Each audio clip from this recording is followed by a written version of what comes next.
Trust me, once you've made it through, you have the potential and ability to achieve so much success.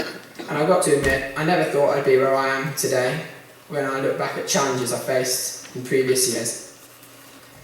I did have ways of releasing stress and anger, which included things like throwing stones and smashing glass. These weren't, however, the best ways, as it did end in disaster a lot of the time. Whether it was my uncle's glass panes for his new greenhouse, or our neighbour's back window, no glass was spared. To this day, throwing allows me to release tensions and nerves, but fortunately for my parents' bank balance, I tend nowadays to go for a run, which calms me down a fair bit and works out much cheaper for everybody. So up until I was 15 years old, I lived in South Africa, and I had an amazing childhood in many ways. The sun, the beach, the sea, the freedom, the amazing places we visited and the things we did, such as snorkeling with dolphins, diving with great white sharks, and all the amazing wildlife we saw in other parts of Africa, such as Zimbabwe and Botswana. It was very difficult in many ways as well, as none of the schools geared up to help me, and there was no family support.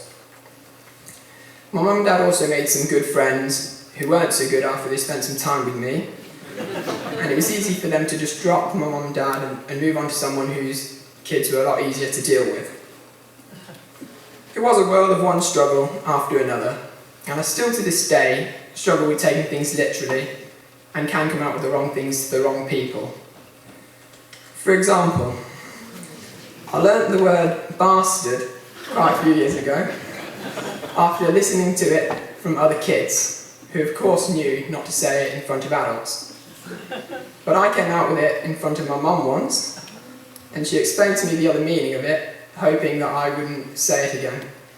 But this backfired, because shortly afterwards, I met a work colleague of my dad's, who came to stay, Ed from Malaysia, and he was talking about his son Archie, who was 4 years old, and that him and his girlfriend were planning on getting married later on in the year. And then I came straight up with a question, so does that mean Archie's a bastard?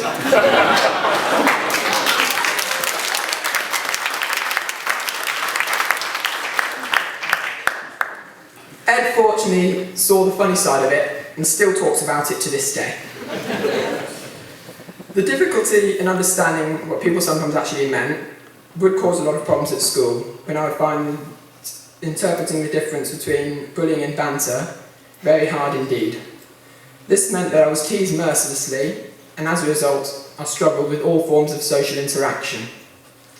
At primary school and grade 1 to 3, I always used to sit on my own every break time because I had no friends. And when we left South Africa in 2011, I'm sad to say that I did not leave behind a single friend. Since being back in England though, things have got so much better, but still has been a struggle. Going to breeding school in 2013 has helped me in so many different ways. It's helped me with my social interaction, communication, and it's also given me an opportunity to make some real good friends. And I love the fact that I've walked away from breeding with at least 5 close friends who really were friends this time, as opposed to having a load of friends on Facebook who weren't really friends at all, to be honest. I've recently just started a BTEC Animal Management diploma at Solihull College, and I have a work placement at Guide Dogs and Dogs for the Disabled.